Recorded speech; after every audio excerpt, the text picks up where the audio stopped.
प्रत्येकाचं जास्तीत जास्त संचित त्याचं परमेश्वराच्या हातामध्ये आहे. पण तुम्ही आम्ही या ठिकाणी बुंबडून ओरडून काय सगळा कशा करता आपण ओरडतो, कशा करता आपण अटॅच करतो, कशा करता आपण सगळा उपजाप करतो, हे कशा करता आपण सगळं करतो, हे काय करतो करण्यामागचा हेतू काय? प्रत्येक मानव पैसा पैसा पैसा पैसा पैसा पैसा पैशाच्या मागे लागलेले. आणि आजच्या काळामध्ये माणसाला नेमकं पैशाच्या मोहापायी त्याची घरची पोरं त्याला कळालं, घरची पोरं सुद्धा कळालं, घरची पोरं सुद्धा आपल्याला कळालं आपली पोरं बारकी का मोठी का काय झालं काय झालं काय झालं याचा पत्ता नाही झाला. या गोष्टीचा पत्ता ज्या वेळेला लागत नाही त्यावेळेला काय करायचं, कसं काय करायचं, पत्ता लागत नाही माणसाचं काय करायचं.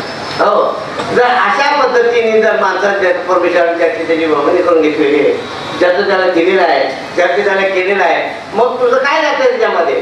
तू असं म्हण नाही एखादा, असं प्रत्येक जणांनी एकाने म्हणलं पाहिजे या ठिकाणी मला फक्त माझ्या देहाचा उद्धार करून घ्यायचा आहे, याच्यापेक्षा मला दुसरं काही म्हणणं नाही.